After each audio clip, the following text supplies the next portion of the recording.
At T-Mobile, our critical mission is providing unparalleled 5G coverage for when connectivity is mission critical. Introducing T-Priority, America's best 5G network experience for first responders, even in times of congestion. More capacity, faster speeds, better coverage. T-Priority from T-Mobile, built for tomorrow's emergencies, ready today. Discover more at t-priority.com. For qualifying organizations on eligible rate plans, coverage not available in some areas and may be impacted by emergencies. Dude, it was so good over there, and you had recorded like all those gadwalls, like a hail of gunfire. How did I record it? Do you remember that? I don't know if you had like one of those hand recorders or something like that. Tape recorder. Yeah, tape recorder. Yeah. And you're like, you got to listen to this, and it was like all these ducks and everything, and it was just like a hail of gunfire, and I heard you go, "Woo, I'm done." I'm like, you got to listen to this, and it was like we had a conversation like this, Sean, like about this long. Yeah. And it was like, pow pow, pow pow pow. Yeah. Pow! Yeah. Look, I'm done! It I think I shot like 7 times, and it was just, it was gadwall after gadwall after gadwall. And I had invited you that day, I think, too. Yeah. And you're like, I gotta study.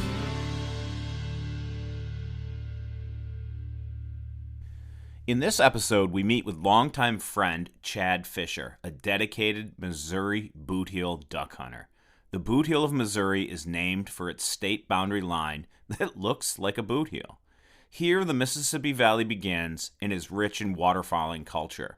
Known for quality public land hunting, we meet with this good friend and longtime bootheel duck hunter and talk about hunt draw systems, duck habitat management at Duck Creek, Otter Slough, and 10 Mile Pond.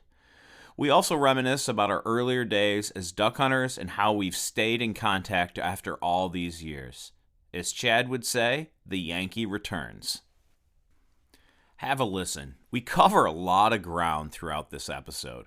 How hunt management and habitat management has changed on Missouri Department of Conservation lands. How hunting culture and we have changed over the last 20 years. And the ins and outs of duck hunting 101. Thanks again for joining us on the Kitchen Conversations. At the Foul Weather Podcast, we truly believe that the kitchen is the perfect place for sharing information, spending time with family and friends, and genuinely BSing about life, ducks, the science of duck migration, duck conservation, and duck hunting itself. At either home or camp, the kitchen is a place to celebrate the day and come together to learn from each other, but also simply enjoy life. The Foul Weather Podcast aims to use the Kitchen Conversations as a way to bring duck science with duck science people directly to you in raw form, but we also aim to simply talk with duck people across duck country as well. Very often you will notice that duck science people are also duck people from across duck country. Think about that for a second. Most of the people that work very hard to conserve duck habitat and ducks are also duck hunters from across duck country. Thanks for joining us for another episode of the Kitchen Conversations.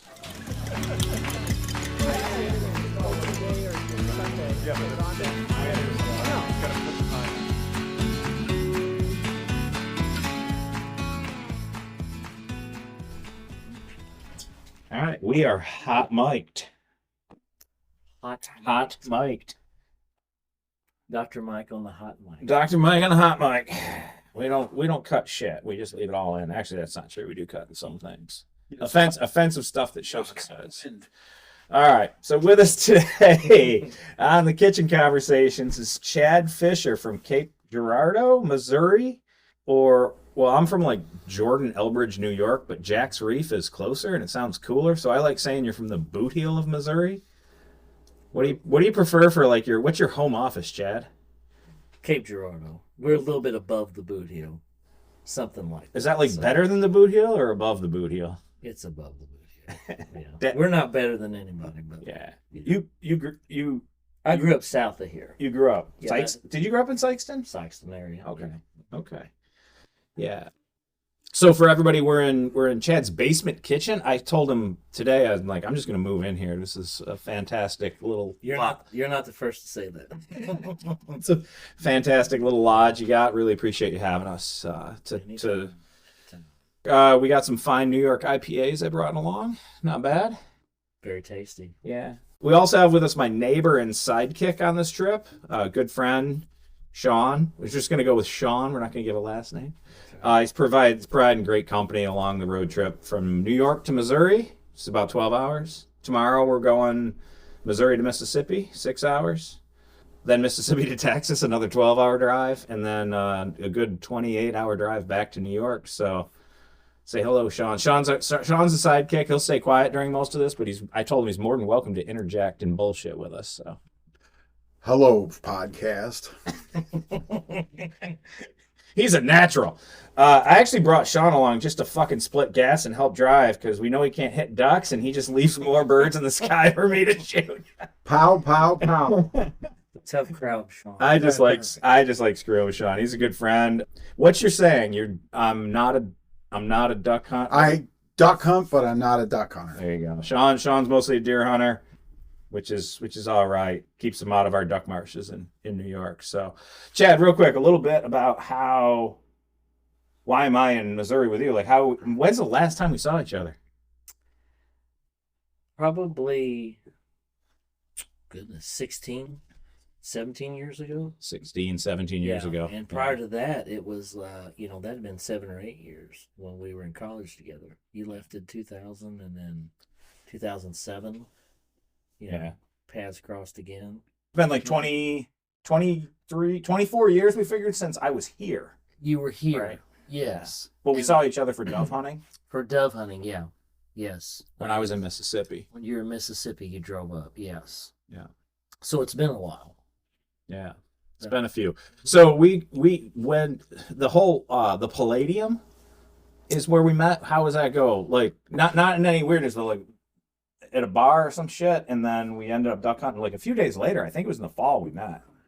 Yeah, the girl I was dating at the time had met you or talked to you or heard about you or something, whatever, and was like, man, you got to talk to this guy. He's like really into duck hunting like you are. And I was like, okay. So yeah, had some beers, played some pool at the Palladium, and then that was it. I think we tried to go like 10 Mile Pond or something. Yeah, something like that. Oh, it was before, because we started blue-winged teal hunting together or something, I think, then right away. So the early season, September that we have. Yeah. I remember going down there to 10 Mile Pond. This was before I met you. Yeah. It was opening day of blue-winged teal season. I pull in the parking lot, there's not a soul. There's water there, and I'm like, I went and set my decoys up. I got there real early. Yeah. Nobody else shows up. Yep. And Sean, I guess, needed another beer already. We're for like 5 seconds into the podcast. He's on his second beer. I brought him along for entertainment. I'm vacation. But no, I'm in the parking lot. And no, I actually got out in the marsh. I go back to the parking lot to double check the regulations. Yeah. Because I'd been there the day before. There were teal everywhere. I'm the only person there. I shot 4 teal. I don't know if the memo didn't get out. Maybe they just got water on it, but a lot of people don't know. A lot of people don't like doing that. Too warm, too many bugs. Too much work. Yeah. We also shot rails down there, which I don't know how many rail hunters there are in. Probably none. I like to joke, I'm one of 5 in the state of New York. Yeah. Right. But probably so. But yeah, there's a lot of birds in those wetlands down there. So yeah, it was but yeah, that's one of my favorite things to do. Is early teal season. Early teal? Yeah. It's awesome. Plus teal are good to eat. It's a tasty bird. Yeah. So but anyway.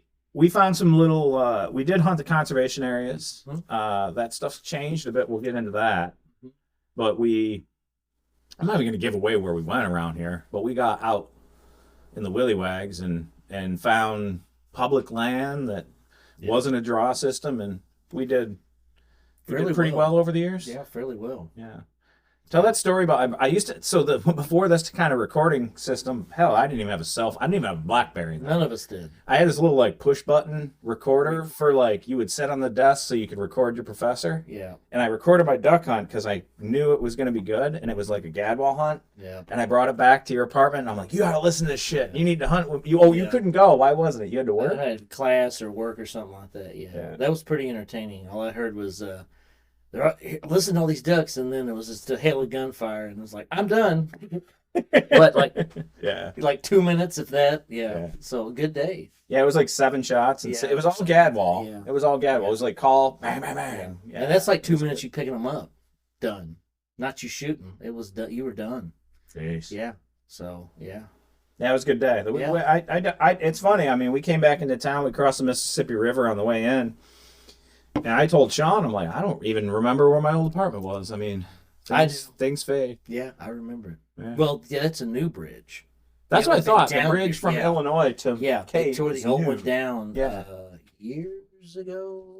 I was doing living in St. Louis for about 5 years, and during that time, that was 02 to 07. 07 is when we were talking about earlier. But yeah, they decided to build this new bridge, so they took the old one down. Yep, the Bill Emerson Memorial Bridge. Yeah, we got a good picture of it. Mm-hmm. Right. It was rainy almost all the way down. But Yeah. thank goodness we got a little rain.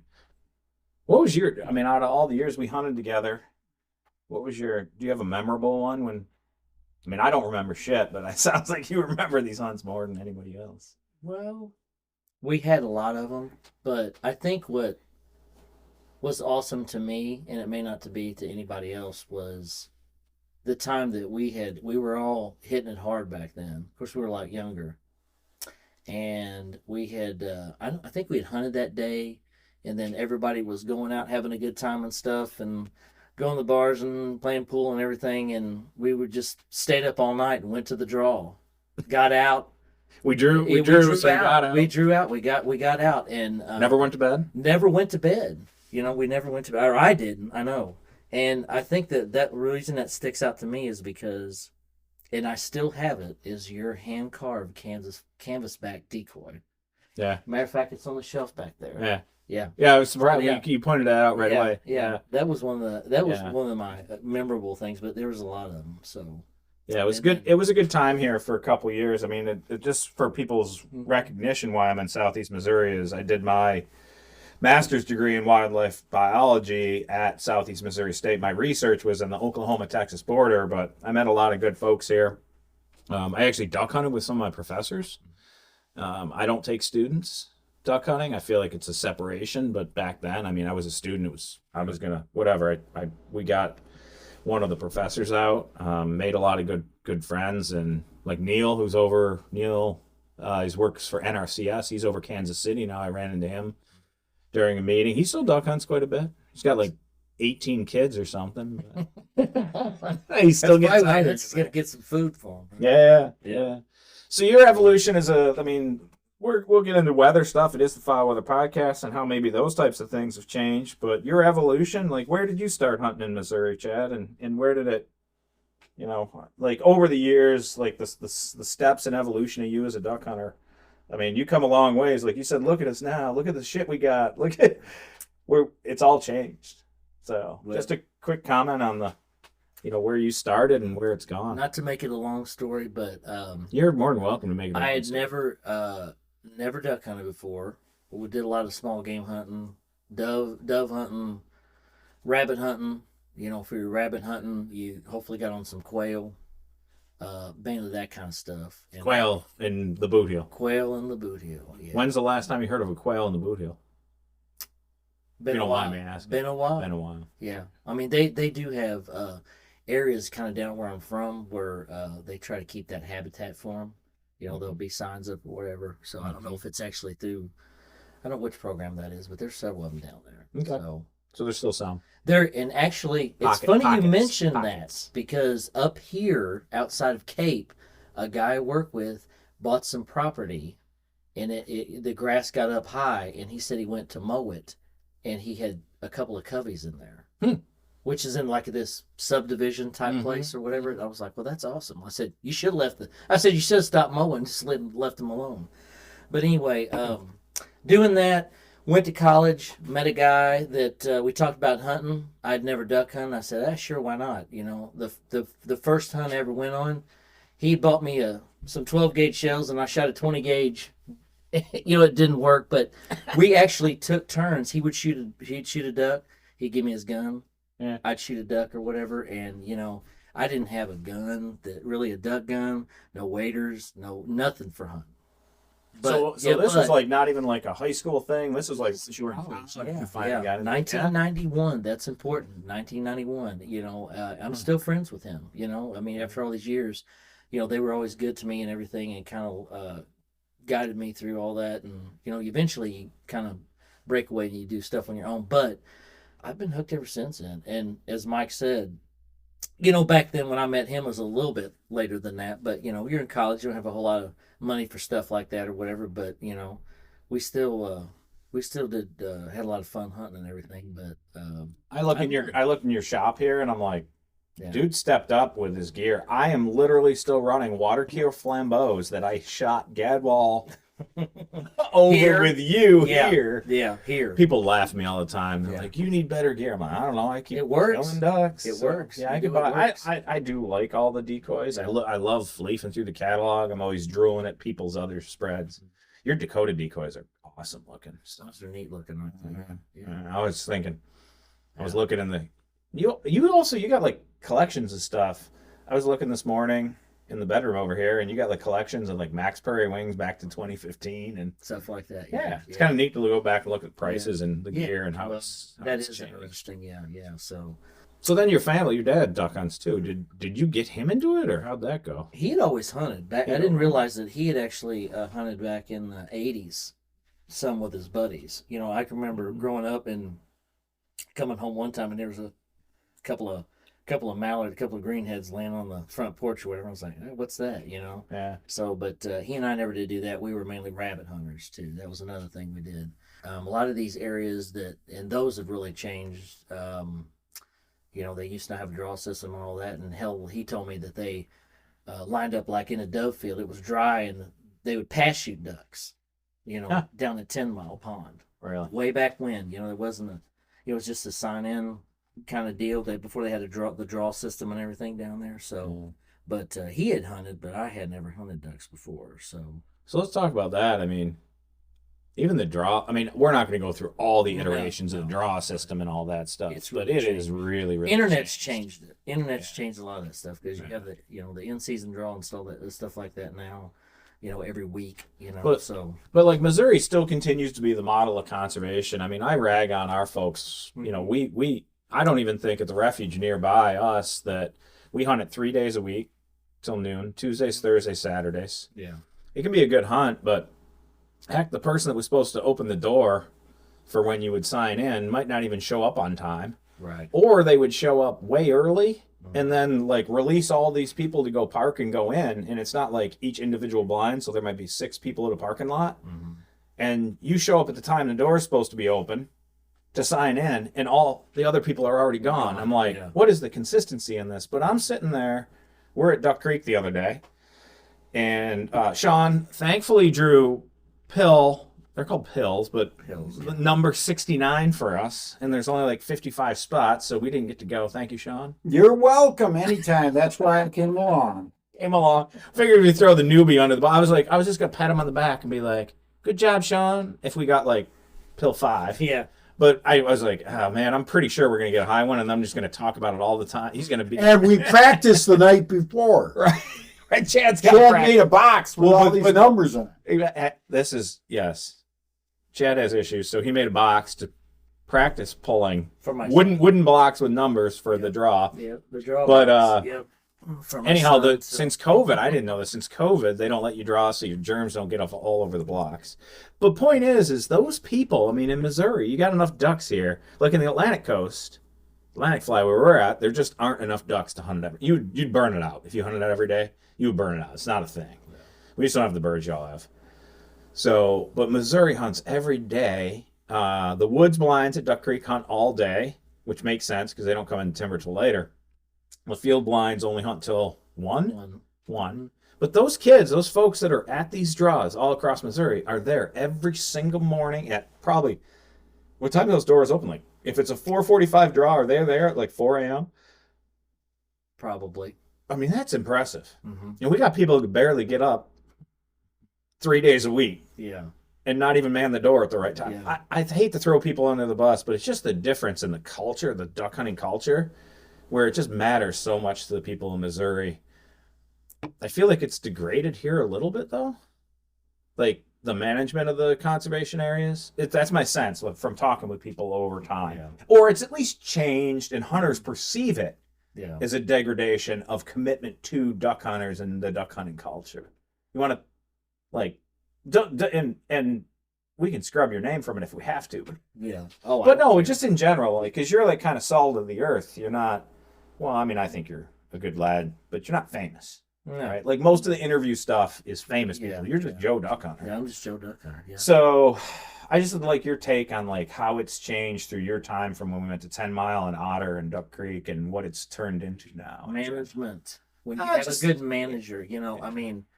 Barry at 10 Mile. Barry we talked 10 about. Mile. Then Barry went to over to Otter, but he was awesome.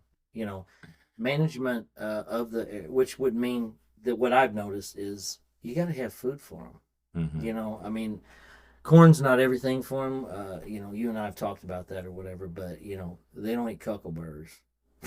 They don't need a fucking cocklebur. They don't need a cocklebur. So you got to at least manage the invasive manage stuff to get the good. To get the good stuff in there, yeah. And like I told you before, they would have all the spots for whatever reason now, I don't know. If you say the area had 35 spots, they would all be ready for the season, with the exception of like the wade and shoot. There's the whole issue with the trees over there at Duck Creek. They have to wait before they put the water in the timber. So just real quick, you can't flood them before they go dormant because you start killing trees. Right. Okay. Just clear for people. Yeah. Just clarified that. Yep. But you got all these units or whatever. But used to, you had food in there. Everything was ready to go. And what they might do the first couple of days is hunt everything, and then they'd start taking out one or two spots. It kind of sucked because you didn't have as much hunting opportunity, but it would stay out a day or two.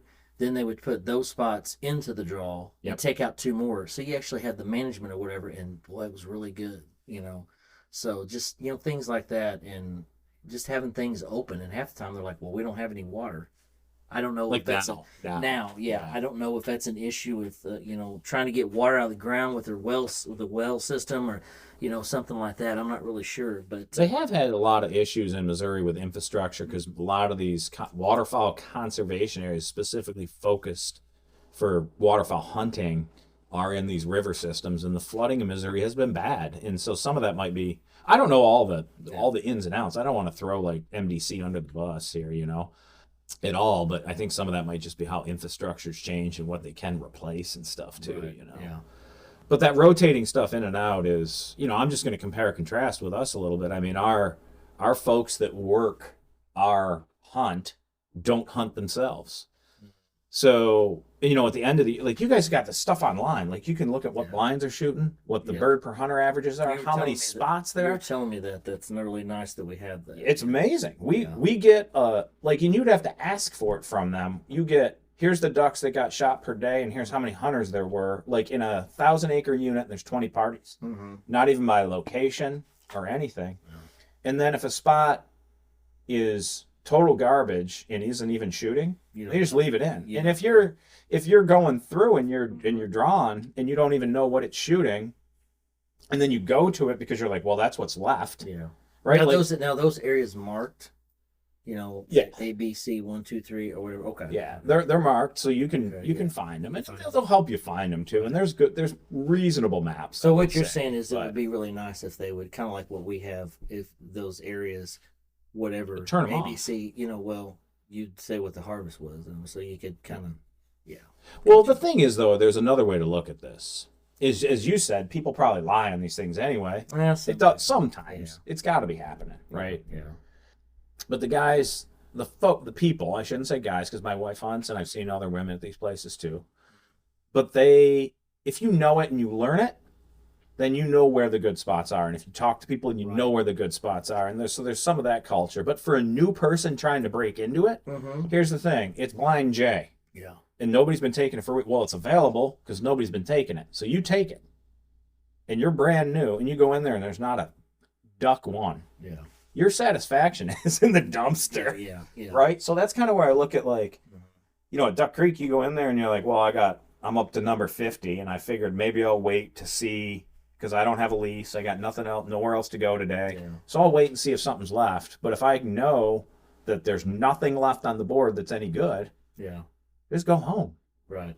Where if you don't even know, like where we're at, you'd go and then be unsatisfied. Right. So to me, a lot of this, like, or just maybe it shoots that the one of them I'm talking about shoots well about once a week.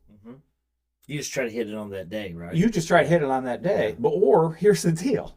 Just shut it off and hunt it less. Right? Like a duck hunter thinks like that. So the managers in Missouri for years, I felt like were acting like a private club manager. They'd be like, all right, we're going to shut this off to make sure people have a good They hunt. were duck hunters. Now, all that's changing. I don't think a lot of them that manage this area, which that's the structuring of these areas, that's changed too. And I don't think a lot of them some of them may not even hunt. It's kind of interesting to me from what I've been told. I haven't been and interviewed these people, see what they do, but back when, you had people Barry was a hunter. We were just mentioning him. He was a duck hunter and everything. So yeah. And hardly, this is what I give people a lot of credit for too. Like when you're at that, I mean, every single time I went, that dude was at the draw. Oh, and I'm like, he was awesome. Want another beer? No, good. He was something else. He was really good. So yeah, but like he'd be there most of the time, and so these folks don't even sometimes get to shoot themselves. Shoot these places themselves, right? No. And sometimes that's actually funny you mentioned that, because they will actually, they can't draw the box. Just, it's one of those things. It's like, well, I didn't draw the pill, I'll have somebody else. If they are going to go. If they're going to go, somebody. And I've actually drawn that for somebody and drew like pill 2 or 3, and I'm like, well, son of a bitch. And I got to go home. I got to go home, and I get one of them. And I was like, can I just jump in with you since I drew you a good pill? But yeah, that just happened. So, but culturally, this is one of the things that's happened is that we're, and I don't like to mix modes too much between my professional work as a wildlife professor and focused on waterfowl and wetlands and the podcast. I kind of like to keep those things separate. They're going to mix sometimes, right? Right. But one of the things we're trying to do with our program at ESF, Environmental Science and Forestry in Syracuse, is reverse that trend and train these students and put them into state, federal, ducks, delta positions, and make sure we got duck hunters that are managing these resources, because they just seem to do a better job. In fact, when I look to bring on grad students, I rarely, if ever, bring on a grad student that didn't duck hunt coming in, or hunt in some shape, manner, or form and is interested in duck hunting. They just don't pan out as well. They don't do as well in general because they don't have that background knowledge. I mean, think about the stuff we were talking about today about growing moist soil plants. We're at your lease with your dad. Yeah. And talking plants. Mm-hmm. And, imagine a kid growing up in that culture and knowing what barnyard grass is, knowing what growing milo's like, and corn, and controlling coffee weed, right? Yes. Versus a kid that is just watched Animal Planet and got a 4.0. Exactly. Yeah. It's different. It's different. I'm like, I like asking kids like, hey, could you drive a tractor? Not have you drove a tractor. Yeah. Could you drive a tractor? If there's like this long pause and like, what's a tractor? Yeah, what's a tractor? Yeah. Makes me a little sketchy, right? Oh yeah, for sure. Like those that are like, I've never driven one, but I'm sure I can handle it, and that sounds cool. Like I think I told you, I'm like, I just want to drive a big piece of farm equipment someday. It's not like I haven't driven farm equipment, but I've never driven a full-blown combine. That'd be awesome. Who wouldn't want to? Yeah, who wouldn't want to do that? Yeah. Wouldn't that be awesome? Yeah. So I hope that Missouri keeps bringing, I hope there's enough students trained to fill these positions, because who wants to get up at, you gotta care about the duck hunting culture, to get up at 4 a.m. with a bunch of cranky. You've seen people throw these pills across the floor before? I think you told me that. Almost got kicked out of the draw. The guy we used to hunt with, Steve. Yeah. He's done that before. He's bounced the pill off the back of the wall. I wasn't with him, but he was mad. It's like the 4th or 5th day in a row and he didn't draw out. Yeah, he was pissed. Yeah. It's not anybody's fault. He just get aggravated. Luck. But yeah, can you imagine that? That's 60 days. Well, except it is 60 days total. You might have the season. You might have a break here and there, or whatever, because there is a break. Middle zone, southern zone. And Christmas Day, I don't think they're open. But yeah, to get up 4 o'clock every morning, 7 days a week. Mm-hmm. So yeah, that's pretty. And then not draw out. Mm-hmm. Yeah, that's why we got kind of fed up with it. I did, and I was like, I gotta find something else other than this. Yeah, it's fun. It's good. It can be good when it's good and you draw low or have a reservation. Yeah. I mean, it's good to be on those areas. To use the stuff that, as you said earlier, we've come a long way. Some of stuff that and not to get off what you're talking about, but I mean, You're good. We can ramble. I'm just fine. the stuff that is available for duck hunting now. Golly, I can't whenever you and I met in the last 20 some odd years. Oh, the gear. Oh, the gear. I didn't even know what a spinner was. There wasn't a spinner. There wasn't no we had spinner. jerk strings. Yes, exactly. Try to blow a duck call, Yeah. pull a jerk string, and then figure out when you're going to Yeah, shoot. exactly. It's crazy Yeah. now, right? Yeah. So, but I mean, that's good. Well, you talked about commercialization, kind of ruining this.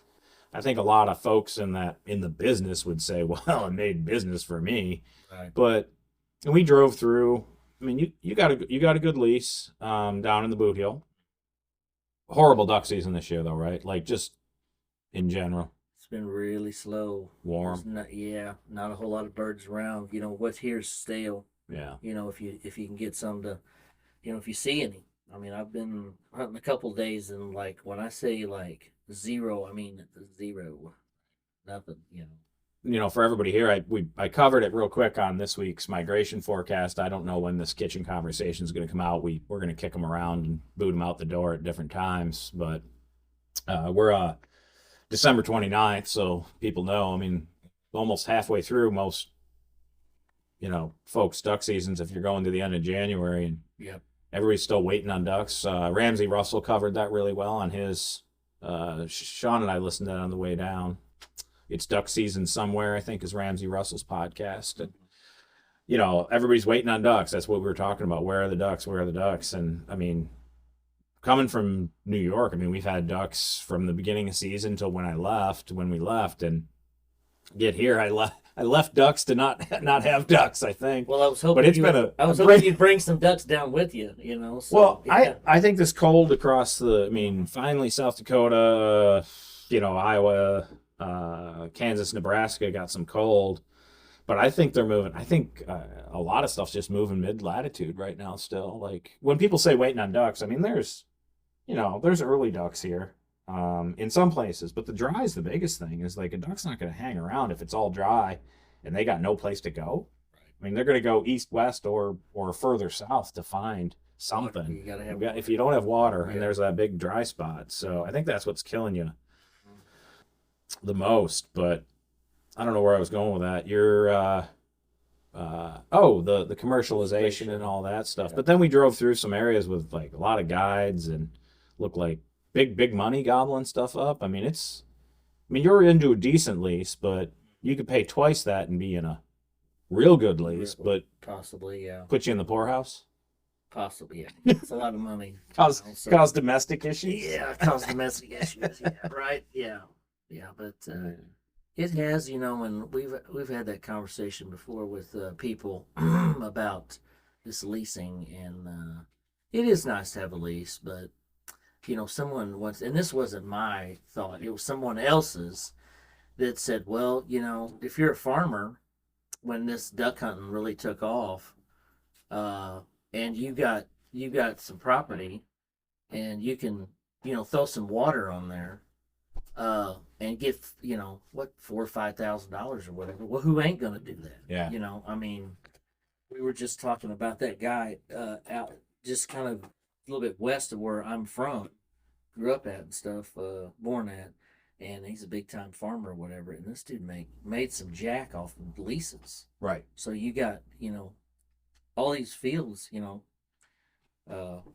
there's a lot of fields flooded up and stuff. So no blame. I mean, if there's money to be made, No, I don't blame Make them. Then there's the clubs, where you're a member, and I've been to one of those, fortunately, through some people, and boy, it's nice. The breakfast is always good, but but they do really good management there and stuff. But some of these clubs are, they may have 1,000, 1,500 acres, and they hold ducks. Yeah. Hold a lot of ducks. So they'll.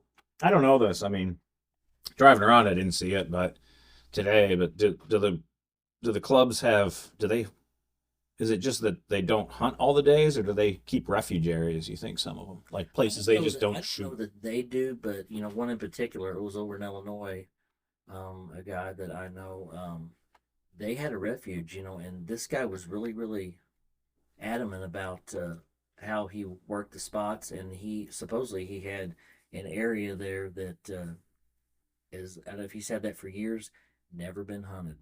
Really? Never been hunted. Just left that it. keeps his birds there. So, but, this is a pretty expensive, exclusive club or whatever. So, as far as some of the other clubs, I don't know if they do that or not, but.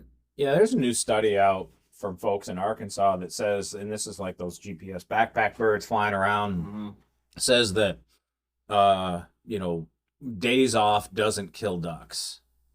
So if you give temporal or time refuge, so 2 days off and then you hunt it again, and then 2 days off and you hunt it again, that those birds don't respond to that. You have to give it a week off before you could kill them again, right? Who's going to wait a week, first of all? Well, you don't have enough, yeah. Right. You're losing, a quarter of your season by waiting a week between. Well, unless you just shoot weekends. I mean, that might be a thing. So if you got to wait 7 days, no public area is doing that. But the other thing that's going on there is I don't think that they were tagging ducks as the migration happened. Right. And I want to cover this kind of on an episode of the like a weekly episode of the Foul Weather podcast too. But it sure seems like if you're tagging these birds and you're catching them and putting these telemetry units on them, unless you're catching them and you're catching fresh ducks, new ducks that have shown up, and putting telemetry units on them, you don't have a sense of how that population of ducks that's moving across the continent is susceptible or not susceptible to being shot. And this is where I think the Foul Weather podcast shit works. Yeah. Because if they put all those GPS units on birds, like, oh, we caught them all at in November, well, or early December, and then we saw how they moved relative to disturbance. Yeah. Well, those are stale ducks. All you did is put telemetry units on stale ducks. Right. Right? Yeah. Like, you think about, there's birds here right now, but we saw shit today because they're not a fresh, guy I was talking with at Duck Creek just said, hey, we didn't see many ducks, but the ducks we shot just committed. That's not a duck that's been there for weeks at all, right? That's a new duck. That's a new duck. Coming into a timber hole in Duck Creek, right? Yeah. That's a new duck. And so if they're putting just these GPS units on birds that have been there, of course birds that have been there get stale and learn where things are at. Oh, absolutely. Right? So it's all about fresh ducks. Go. Now, I wanted to talk, going back to what you're talking about, leaving the stuff off for a week. Now, like I said, that was 1991. Lots of things have changed. Yeah. I do think there's a tremendous amount of more people that duck hunt these conservation areas, because the one in particular, which they've doubled the amount of units that are available for you to hunt on. I can remember when it was the old, the way the area was back when, half of the spots, and during the week, I can remember going down there with these guys that introduced me into this, and it was us and one other group. And there was two groups hunting, and I don't know if they had like 15 or 16, 17 spots or something like that. So getting back to, we were talking about resting or whatever, well, if you only have 2 or 3 groups throughout the week, then everybody comes in on the weekends, and even the weekends there may be like 12, 15 parties. There's no spots for everybody. So all these units, some of them ain't getting hunted. Maybe that's something too, but pressure is another thing too. That number, now you've doubled the number of spots on this particular area. You had 2 to 5 parties during the week. Now that's turned into, over the years, to 70, 80, some odd parties. Hunting now. So this episode is brought to you by Shopify. Upgrade your business with Shopify, home of the #1 checkout on the planet. Shop Pay boosts conversions up to 50%, meaning fewer carts going abandoned and more sales going cha-ching. So if you're into growing your business, get a commerce platform that's ready to sell wherever your customers are. Visit Shopify.com to upgrade your selling today. So it's just that many more guns going off too. It's not like a duck can't hear for a distance. Right? Yeah.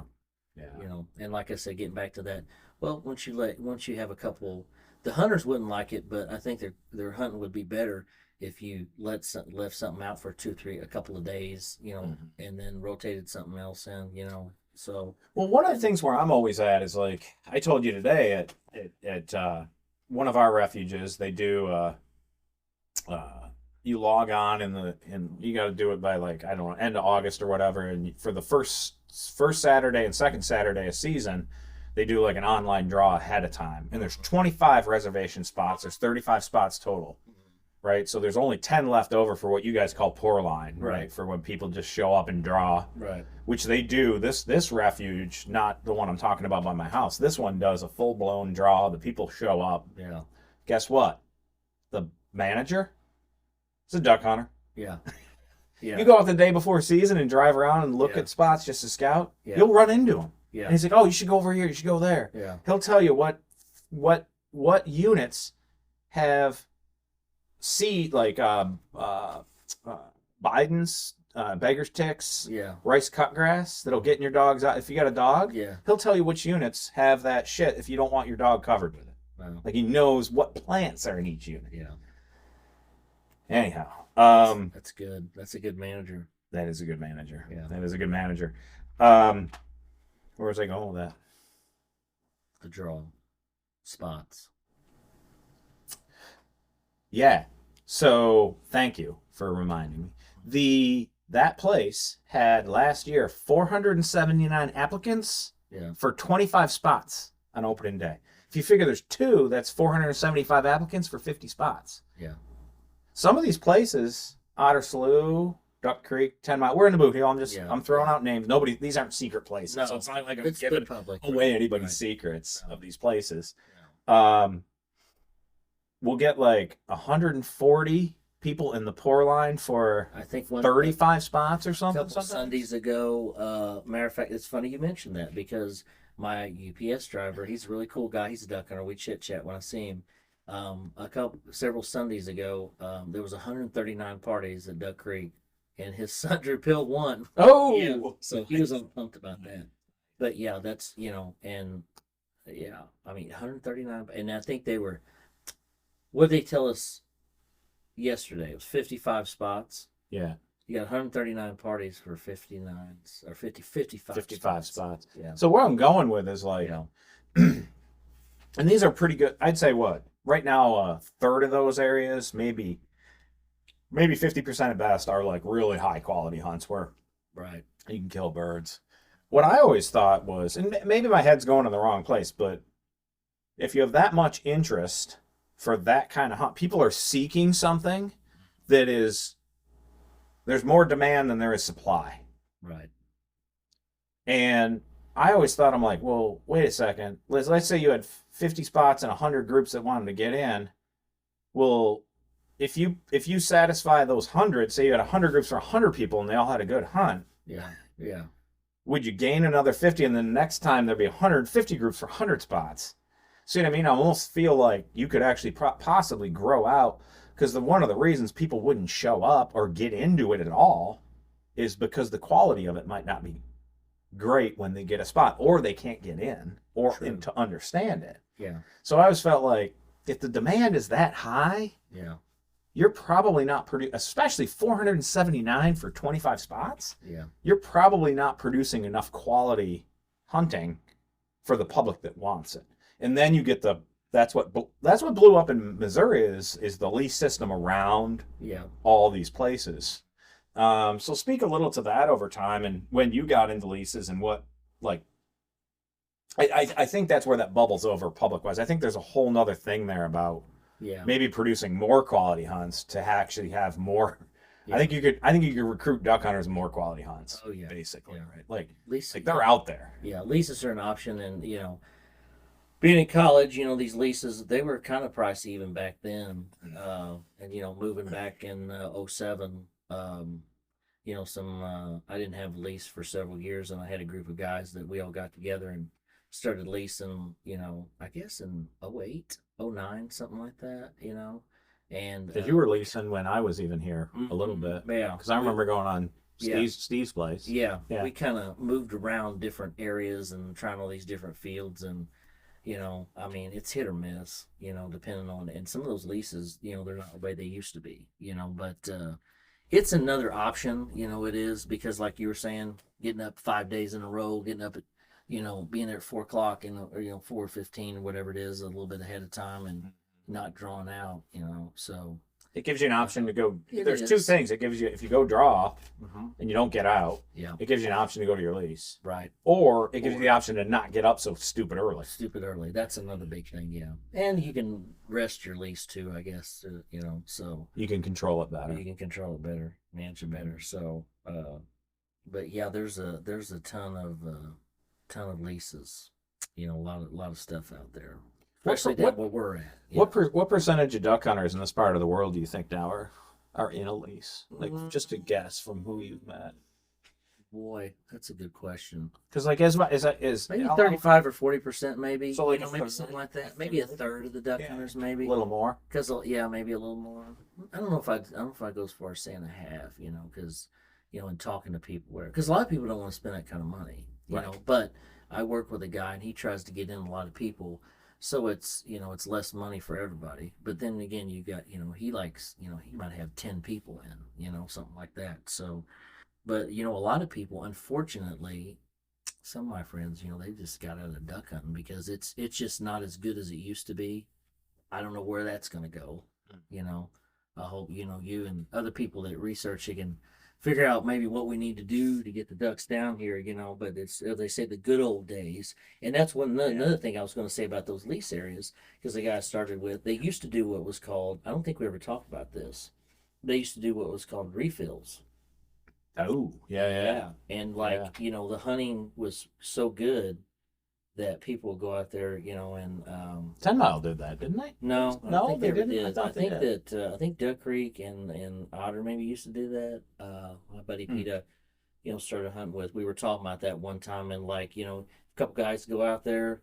It's a good day, and in 30 minutes they killed their mallards, and then they would people would wait at the headquarters and be like, okay, well, you can go back out there now, but I don't know. It's just don't really shoot as much. I guess. what is funny is where I did my doctoral work up in Ontario at Long Point. Yeah. They do that. They refill blinds. Like if somebody comes in with a limit off the bay, Yeah. I mean I think you have to show up in the morning. I can't remember. I think you'd have to show up in the morning and put your name in, Yeah. and then you come back at noon. Oh, is that right? Right. Yeah. So if people were out by noon, they would refill them, and you'd draw for like a refill position or something. By noon, what did they let them hunt all day? I'm just curious. It was an all-day hunt all-day because okay, I tell you, that's one of the only places I've ever been Yeah.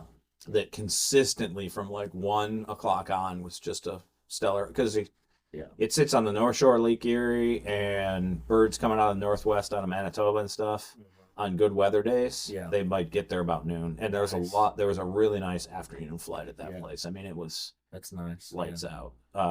Yeah, 6. I had one day I hunkered down on a muskrat mound with an old Chesapeake of mine. Put out 3 Canada goose decoys, 20 some straight mallards and black ducks mixed out in front. I bumped off a good number of ducks already. You can shoot 6 mallards there. Wow. And it actually doesn't matter if they're hens, because I don't know why. I guess they don't shoot enough ducks for it to matter that much. Yeah.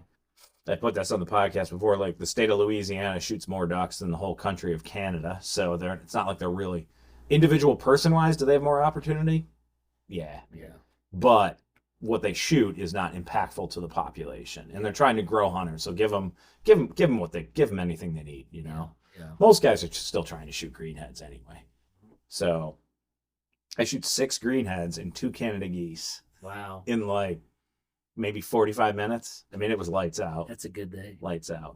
Right till dark. They could shoot a half hour after dark. After I don't know sunset. if I don't agree with it though, because think about this. If you drop a duck early and it's getting lighter, you might find it. Right. You drop a duck 15 minutes after sunset and it's getting darker. He'll Good luck finding it. Yeah. Right. True. Yeah. So things have changed a bit. Used to be able to re-rent. We'll call it re-rent, redraw blinds. Yeah. And it is the Foul Weather Podcast. So over the years, that one year you and I hunted, you said it was early January. You reminded me with your dad. We hunted a pit blind at 10 Mile Pond on a brick of ice. Did we break an opening, or did we just try to put decoys, like Canada goose decoys, on the ice? I don't remember.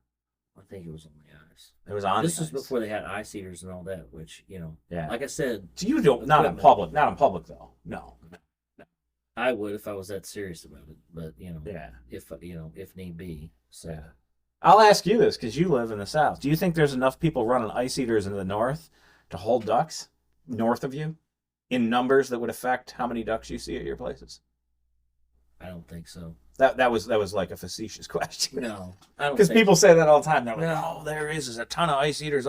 I'm like, it's a little puddle. If everything else is frozen, Shit, no. moving south. Shit, no. It's. I think they're all out on the river where it's open. That's where the ducks are at. But a hang, yeah. Well, you know as well as I do. If it gets really cold, if you find open water, you'll find ducks. Yeah, but that year, I mean, we were froze out in the Boothe by. Oh gosh, What was that? That was 99.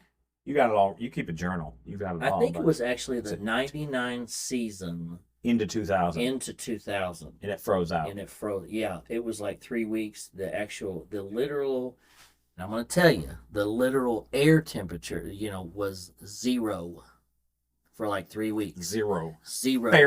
Fahrenheit. Not Celsius. Not Right. Celsius. So well below freezing. Well below freezing. I'm talking about colder than a well digger's ass. It was bad. Any wind. Freezing pipes type shit. Oh, yeah, bad. And I'm talking about like, if you had like a 10-mile-an-hour wind, that was your wind chill. Shit, sometimes it might be 20 below 0. But that was for 3 weeks. Another tidbit about that, which I was telling you, Illinois, that's another thing we won't get into, but, they used to be the goose capital of the world, Southern Illinois, just across the bridge from Cape. I think that was the last year that they met their quota on Canada geese. Ballard County, Kentucky had 300,000 Canada geese. At that time, I think I was hunting down in West Memphis, Arkansas. There were freaking Canada geese down there. They hadn't seen in years. In Arkansas. Yeah. Yes. And I asked where they all at now, and the comment was Chicago. Chicago. That's what I've been told. Outside of Chicago. Yeah, they just don't make it this far south anymore for some reason. I'm not sure. But there's different theories on that. They're talking about these power plants and how they keep these warm water reservoirs and all that stuff, So, but that was an interesting year because boy, if you found open water, as we did. Well, the good one on this, I'll tell this story, and is you and your dad are in the pit, and I'm like, I'm gonna go down to that ditch where we had permission to get to, and you that Chesapeake I had Ann, probably like the ugliest, gnarliest looking.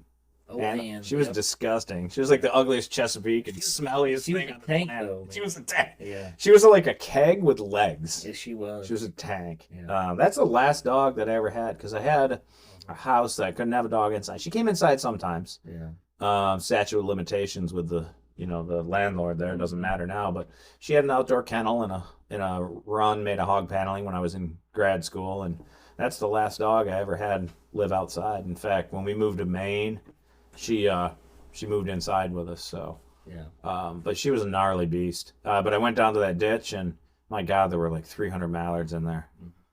And I shot 3 times and killed 4 mallards and one band. I come back to the pit and like, how'd you do? I'm like, well, okay, pretty good. Fought some ducks and exactly. shot 4 mallards, and then I think by like 15 minutes later, I was like, oh, hey guys, by the way, one of them was banded, and you're like, fuck off.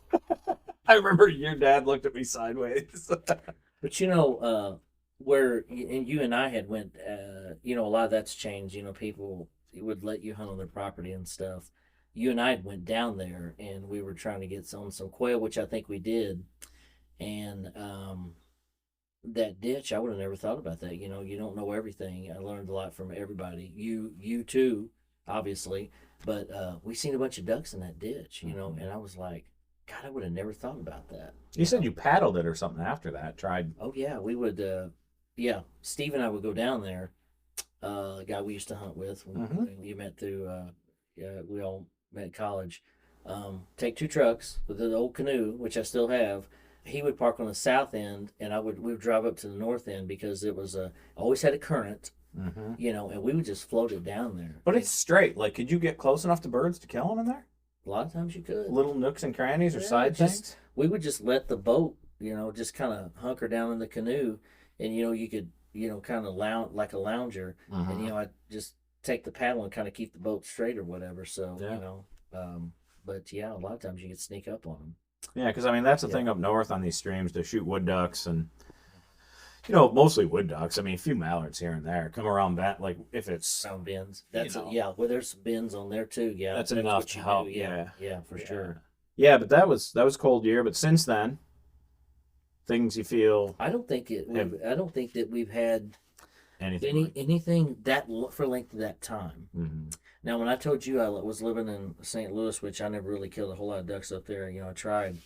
It seemed like they were frozen up there, and everything was open down here. Mm-hmm. And it was cold. Mm-hmm. A lot of freeze ups.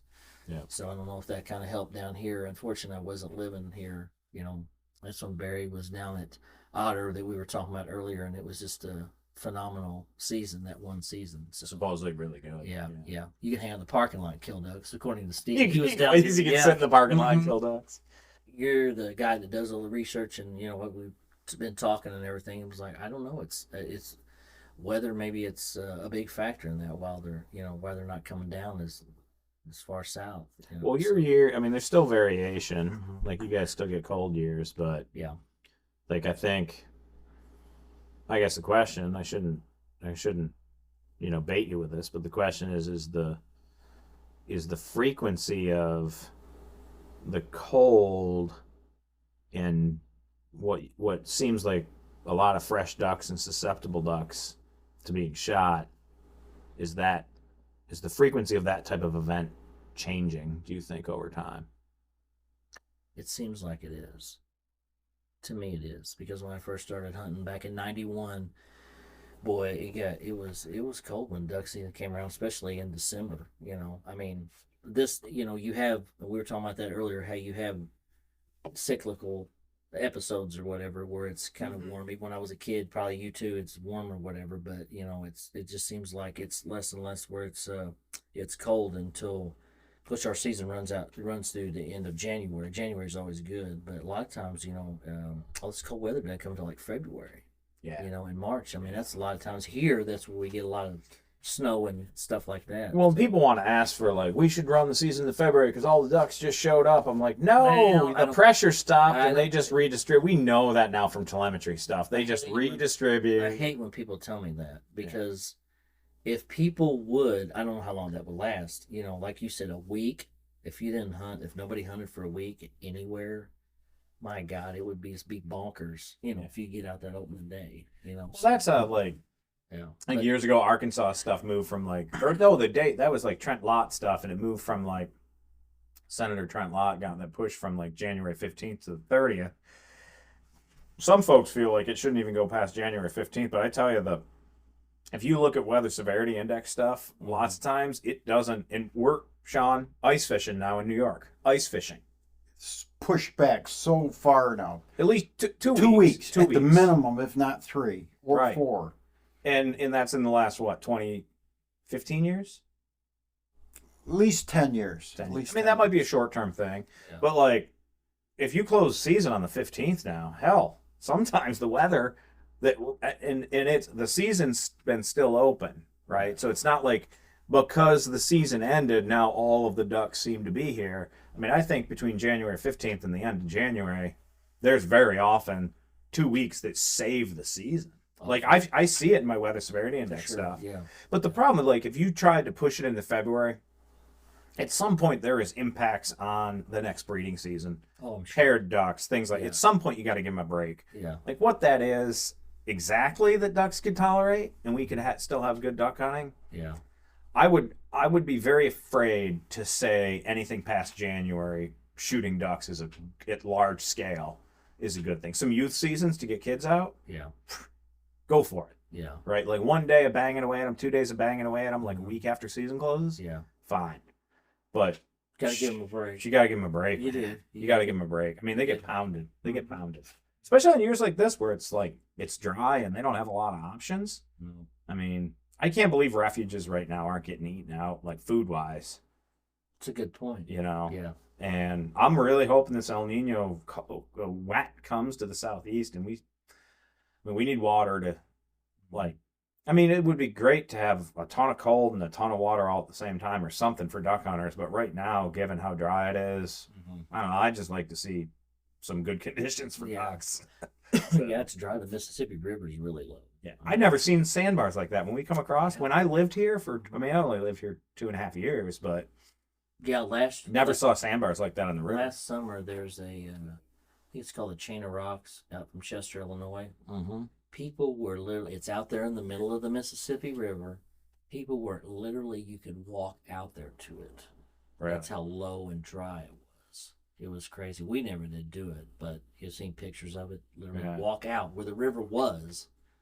Walk out to this structure out there in the middle of Wow. Yeah. So yeah, it's low. Well, I mean, it's seems to be the age of extremes, for whatever reason, but well, that's for sure. Yeah. Well, we felt the frustration today and yesterday in the duck blind, so I think that's kind of the message to people too. Is like I think I was telling you this upstairs when we were BSing. Is like, we talked about the El Nino year and how warm it was going to be, and then we're coming out of a drought, and this is what it's going to be. And I mean, I'm experiencing it now.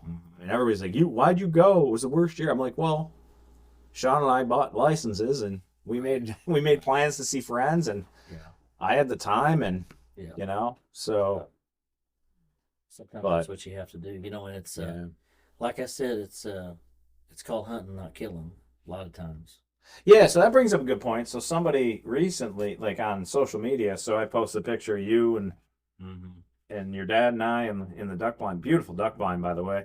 And it was like great friends, good food, great duck blind, not many birds, rough day. And somebody says, it's not all about ducks on the strap. And this is kind of one of my pet peeves. And I agree it's not. Right. Like, we had a good time. Fine. Yeah.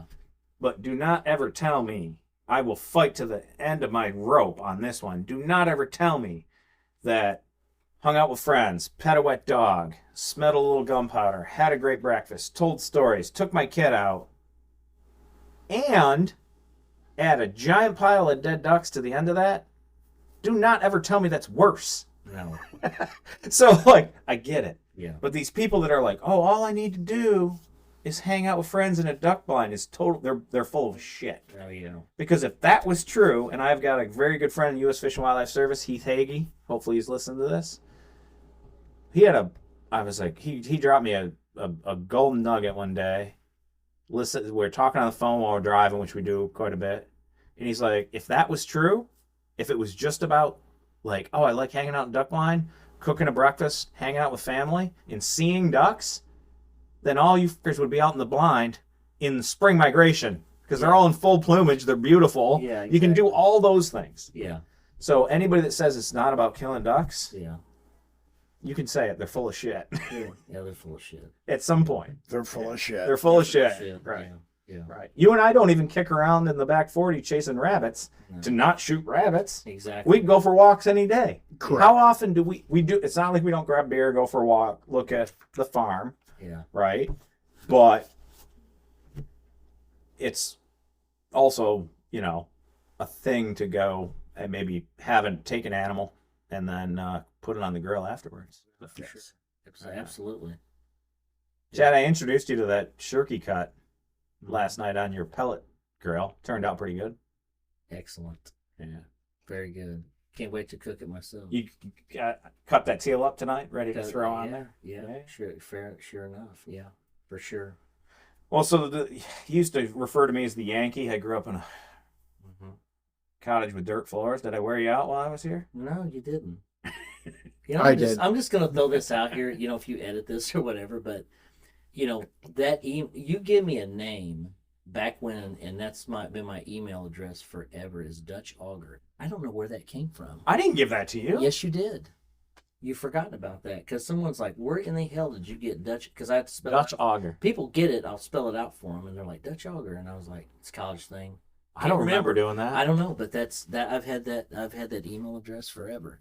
So we called you Yankee because you're from New York or whatever. So you know how many you're gonna get fan email now? Dutch Auger. Dutch Auger. Don't give the rest of it. I won't. Dutch Auger. Can't even spell it. Can't even spell it. Yeah. It's not spelled how you I don't think. know how we got that because someone asked me, it's like, how the hell did you come up with that? Because it's usually person's name or 1, 2, 3, 5, 7, 8, 9 or something like that. Right. So yeah. Right. Well, everybody can send me hate mail over all this at drmike@foulweather.co. So, actually, I really do appreciate all the feedback. We've been getting a bunch of it. Most of it positive. Some good comments, some constructive criticism on stuff. But largely, like, most of the constructive criticisms are like, why don't you do this for the Pacific Flyway? And we would love to. And as soon as somebody funds a graduate student for us to do that, because we just don't have the mathematical models to predict Pacific Flyway stuff that well. It's totally different west of the Rockies as to how ducks migrate. They're crossing the continental divide sometimes. The Pacific Northwest is just wet and warm mostly, and I don't even know why ducks go to California. I don't know why people go to. Well, sorry, I don't know all of California, but yeah, there are a lot of ducks out there. There are a lot of ducks out there. Yeah, there's a lot of ducks everywhere. It's a great place to be in duck country. Yeah. Well, Chad, we covered a lot of ground. You got. At Patron, we craft our tequila using high-quality natural ingredients without additives. No sweeteners, no extracts, no secrets. In fact, Patron's secret ingredient is that we have no secret ingredients. Just 100% additive-free tequila, made with 100% Weber Blue Agave, water, and thyme. Patron, 100% additive-free tequila. Visit patrontequila.com to learn more. The perfect way to enjoy Patron is responsibly. Copyright 2025, imported by Patron Spirits Company, Coral Gables, Florida. Tequila 40% ABV. Last comments, last thoughts on ducks, and this is what I stump people on this one all the time. They're like, "Oh goodness, this put me on the spot." But like, don't message to like the next generation on duck hunting and how to enjoy it, and not to get too caught up in all the shit. You can't always be greedy when you're hunting, and like you just commented, we're out there to kill ducks, but sometimes you don't always get that. And it's changed out through the years. But, like I tell my son all the time, because he gets antsy, hell, so do I. We all do. But, patience is the best weapon you can have. Sometimes you just got to wait them out. Yeah. And they're around. Sometimes you just you just got to find where that X is, where they're going to be at, So, but, you got to just stick with it. I'll take that as be resourceful, stick with it. Mm-hmm. Stick with it, yeah. Yeah, and listen to older duck hunters, because I tell people all the time, well, this is what I've done and this is what's worked or whatever, and for Christ's sakes, if you get a freaking duck call for Christmas, you don't have to blow it the whole entire time. Stop doing that. As we found this morning, that wasn't even a damn Canada goose up there, it was white fronts. And they're blowing Canada goose call. Damn Canada goose. I said, why is that? How big is that hole over there? He's like, he just got a new Canada goose call for Christmas, and he wants to blow it to impress his friends. I mean, we could sit here for another hour or whatever on stuff, but and let the ducks work. Don't blow them off. And you don't have to have a lot of the fanciest shit. I don't want to go into great detail. Get hidden. Layout boats are great. I have hunted over 3 decoys before with a layout boat and had a fantastic hunt. You just and be with it. And if you're out hunting, sometimes it doesn't matter. A guy in Arkansas once told me, an old guy, he says sometimes it doesn't matter what you do. You can have 500 or 1,000 decoys out. That duck, if he wants to go over there, that's where he's going to go. Guess what? Leave your shit there and go over there. If you see him going over there, you got to follow the ducks. That's what you got to do. Yeah, I like that one today. I mean, I've done that before. I've had. Yeah, we were talking about. I don't carry 150. I mean, that's like big water stuff. Or like if you got a leash, you leave out that many. Yeah. But I've had up to 40 decoys out before. Yeah. I mean, even just small boat, get stuff in or carry them in with 2 people. Yeah. And those birds start lighting over in a spot. Yeah. And I'm like, fuck this. Yeah, we're moving. Don't not even pick those damn things up. No. Just, if you can, like sometimes you're in a spot like a blind where you can't move. But if you can go, just go. If your luck's like mine though, you pick up all your shit and move over there, and then where you were, because the decoys, they're decoy shy. Yeah, that could be it too. Is decoy shy. Yeah. The other thing is the time you take up to pick up your decoys. Sometimes that flight is only so long. Yeah. So if you got to move somebody somewhere 75 yards, just go. So, another thing, less is more. Chad's giving all the tips. Less is more. Less is more sometimes. Another thing too is my dad and I were talking about a guy. Sean's wife says that all the time, by the way. Less is Boy, Your wife says the same. Yeah, it's a rough crowd. It's a rough crowd. We're gonna get fired from the Follow the podcast. We're just gonna edit it out. We'll see. Guy that my dad knows, I've met him before. Real hardcore duck hunters, and they got to where they on some of these areas and stuff. They don't put anything out. Not a duck. Not a decoy one. To see what happens. Yeah. And maybe there's some validity to that, because I mean, how long you got all this shit that you can buy, spinning this, spinning that. It's an electronic show, and they've seen it all. Yeah. By the time they get down here to us, so just see how feel the birds out and see what they want. That's the biggest thing, is learn from the birds, right? Right. Don't have a. You can have a plan. Yeah. But be able to be adaptable. Oh, exactly. That's the word. You that is adapt to it. That is. Sean's got to talk. Know what the ducks want before the ducks know what they want. He's ad-libbing from the podcast, obviously. Yeah. I like it. That's true. But yeah, I mean, learning from watching what the birds want and learning, and not just looking on YouTube or wherever that says this is what you need to do. Learn from let the birds tell you what they want. Yeah. Yeah. And it's not always that easy. Sometimes you're stuck with stuff too. Yeah. You can't get away from exactly. it. Sometimes the hardest call is not to call. Yeah. Always remember that. Let them work in. I love the bit. One of the biggest comments I get this all the time on email from people now. I covered the decoy thing. My buddies and I argue about this. Mm-hmm. They want to do it this way, and I want to do it this way, and I'm like, I don't know, just find new friends or hunt by yourself. Or that's so much of the fun is like talking about ducks, duck migration, duck biology, like why they do what they do. Yeah. Like, shit, I've been doing this for a long time. Hell, it's my career. I study ducks. I study duck behavior. Yeah. I don't have it figured out. That's the fun of it. Yeah. Yeah. I'd like to think I got a little more figured out than other people, or I wouldn't be doing a duck migration podcast. Oh, for sure. Yeah. But no, we don't know. And it changes. Every year I go into the duck marsh in my part of the world, it changes. And yeah, I like that, Chad. So adapt to the birds. Yeah. Have fun with it. Have fun with adapting to the birds. Yeah. Let them have fun. Get out. It's better than being at work, I'll tell you that damn much. Yeah. Can't sit against the same oak tree for half a century and kick the water and think you're going to kill ducks over and over again. You might have done it for a few years, but shit changes. Yeah. Yeah. And that's what's nice, too, about having a lease, and it's, as Mike found out today, and so did Sean, it's works out good for my dad, he's older and stuff. He don't trounce through the marsh like we do. But mixing it up, it's going out to one of these areas, and if you got a layout boat or got your boat or something like that, hunting different areas, different styles of hunting or whatever, Yeah. So big water, small water, something like that. Oh, there's so much stuff in duck hunting. I mean, hell, the reason I got into it, I was like, oh my goodness, do not go back and listen to I Make Gumbo. Did you listen to that one I talk about brown rectangles? I call deer brown rectangles. And I make fun of deer hunters because they're like, you got one thing, and it's a brown rectangle, and it walks out, and you shoot it in just the right spot. Yeah. But ducks are cool because there's but it is what is always. I am a deer hunter at heart. I love deer hunting. Yeah.